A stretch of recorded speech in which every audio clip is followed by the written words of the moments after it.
Bienvenue dans cette nouvelle édition du Non-Stop Info. Au sommaire, le procès de l'ancienne première dame Simone Gbagbo ajourné en Côte d'Ivoire. Le jury sera recomposé. Leur origine ethnique jugée trop proche de celle du président actuel a été évoquée. L'industrie locale en plein essor en Mauritanie. Depuis 10 ans, les industries nationales, notamment dans le secteur de l'agroalimentaire, se sont implantées. L'autosuffisance alimentaire est en ligne de mire. Et puis, à un peu plus d'un mois de l'élection de son successeur général, le secrétaire Abdou Diouf zoome sur la francophonie. Sur 56 membres, 30 sont africains, mais pour certains observateurs, le continent ne profite pas suffisamment de sa position dans l'institution. En Côte d'Ivoire, le procès de l'ex-première dame Simone Gbagbo et de ses 82 co-accusés devait avoir lieu mercredi 22 octobre à Abidjan. Il a été reporté et sa date de renvoi n'a pas encore été divulguée. Une décision qui provoque déception et interrogation de la part de la population saliganem. Très attendu par la population ivoirienne, le procès de l'ex-première dame Simone Gbagbo et ses 82 co-accusés n'a finalement pas eu lieu ce mercredi 22 octobre à Abidjan. Le gouvernement a annoncé son report sine die. Mardi, les identités des 24 accusés bénéficiant de la liberté provisoire avaient été vérifiées, une situation qui laissait présager de l'ouverture des premières procédures techniques.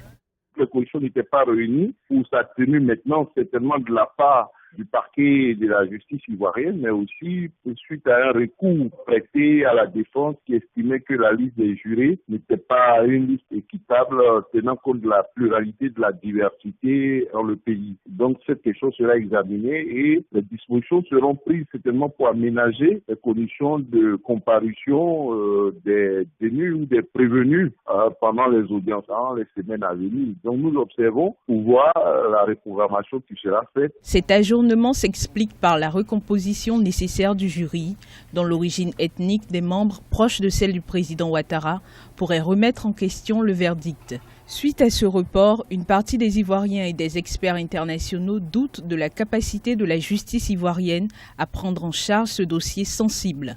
Toute chose qui ravive les tensions internes alors que le pays aspire à la réconciliation.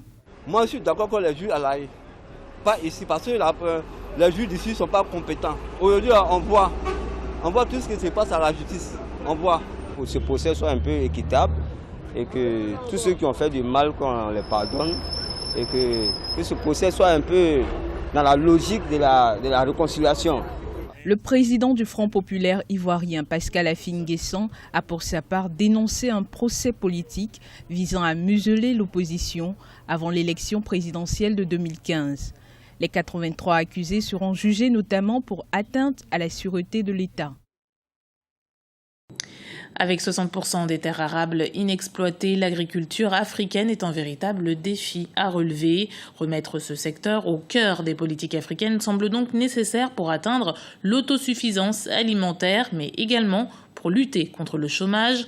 En Côte d'Ivoire, par exemple, les autorités misent sur l'agriculture et notamment sur celle du riz pour favoriser le développement du pays. Ibra Radinjaï.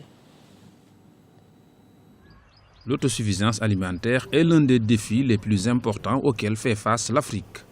Pour trouver une réponse à cette problématique, plusieurs États du continent commencent à remettre l'agriculture au centre des politiques de développement. La Côte d'Ivoire cherche désormais à devenir le plus grand producteur de riz en Afrique de l'Ouest. Pour relever ce défi, le gouvernement, mais également les entreprises privées, investissent massivement pour revitaliser le secteur risicole. Les ambitions vraiment de la Côte d'Ivoire, c'est d'être le grenier de toutes ces sous-régions-là. Et à partir de 2016-2017, dans le 2018, pardon, dès l'instant où on a mis en place le stock régulateur, le stock de sécurité, automatiquement on doit pouvoir satisfaire cette demande-là. Du fait de la position de la Côte d'Ivoire, lui et moi, dans un certain nombre de... Les gens, la sous-région compte sur nous, et nous on a les capacités de le faire. Une fois depuis près de 30 ans, on a diminué les importations Côte d'Ivoire sur l'année suivante, l'année précédente, d'environ 35%. Je pense que l'élan va se continuer encore en 2014. Nous sommes en train de regarder les chiffres. Je pense que d'ici à la fin de l'année, on sera à peu près dans les mêmes chiffres. Des initiatives ont été prises par le gouvernement, comme la distribution de semences à haut rendement aux agriculteurs, mais également le financement de nouvelles zones de production et de systèmes d'irrigation. Des mesures saluées par la population. Le riz, on est content de faire le riz. Parce que ça, c'est notre travail. Nous, on ne fait pas cacao ni café. Diversifier l'agriculture est devenu une priorité pour le plus grand producteur de cacao dans le monde. Quelques 477 milliards de francs CFA sont investis dans la période 2012-2016 afin de développer l'industrie du riz et de créer des emplois. La société camerounaise électrique Eneo, qui vient de changer de nom, entame une campagne de démocratisation de l'accès à l'électricité. Dans le cadre de son projet Une maison en compteur, elle annonce des baisses drastiques dans sa fourniture d'énergie. Ainsi, le coût du branchement passe de plus de 19 000 francs CFA en zone urbaine à 9 200 francs CFA. En zone rurale, le prix passe de 9 000 francs CFA à 3 500 francs CFA. Avec cette politique, Eneo espère séduire au moins 15 000 nouveaux abonnés d'ici janvier. Les besoins sont estimés à 50 000 lignes. Au cours des 10 dernières années, l'industrie locale s'est étendue sur le territoire mauritanien. Les opérateurs économiques nationaux, autrefois réticents à l'idée d'entreprendre dans leur propre pays, reprennent peu à peu confiance. Des secteurs comme l'agroalimentaire, par exemple, sont portés par des industriels locaux. Reportage de notre correspondant Franck Nudofina. Vers une dynamisation de l'industrie locale en Mauritanie, notamment dans le secteur de l'agroalimentaire. Au cours des 10 dernières années, plusieurs opérateurs économiques nationaux ont entrepris de s'implanter dans le pays.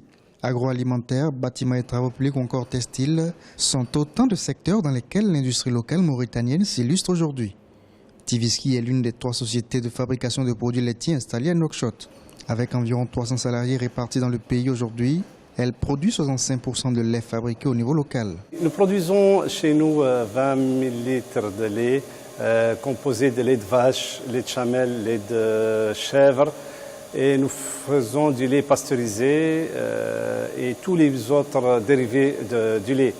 Donc avec cette production que nous faisons tous les jours, que nous fournissons sur ce marché, qui est le marché local mauritanien, nous avons toujours des difficultés pour satisfaire ce marché, et ce malgré nos 3 centres de collecte et nos 3000 éleveurs qui nous fournissent du lait tous les jours, donc matin et soir. Le principal problème rencontré par Tiviski reste l'approvisionnement en matières premières, le lait. Mais il faut également compter la rude concurrence avec les sociétés étrangères de production de lait qui inondent chaque semaine le marché avec leurs produits. Afin de pallier à ce problème, l'État est récemment venu en aide aux producteurs locaux. Le droit fiscal à l'importation des produits laitiers passe de 5% à 20%, soit une hausse tarifaire de 300%. Même beaucoup estiment qu'il faudra encore bien plus pour soutenir l'industrie locale. Beaucoup de pays protègent leur industrie. Et nous ne demandons pas moins. Nous demandons que les produits fabriqués en Mauritanie soient protégés comme le font beaucoup de pays, par des textes, par un enlèvement des droits de douane.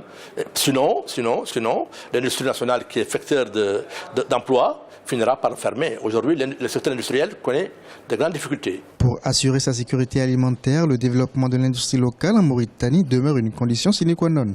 Mais pour y arriver, il faudra un meilleur investissement en ce qui concerne les infrastructures de base.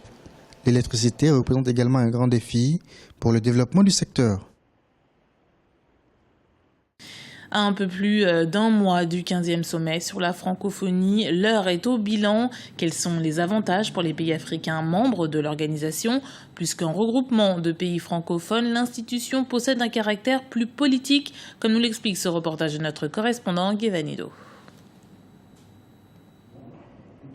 Né en Afrique par l'entremise des présidents Léopold Sédar Senghor du Sénégal, Abid Bourguiba de la Tunisie et Amani Diori du Niger dans les années 60, la francophonie avait une ambition, participer au rayonnement de l'identité francophone.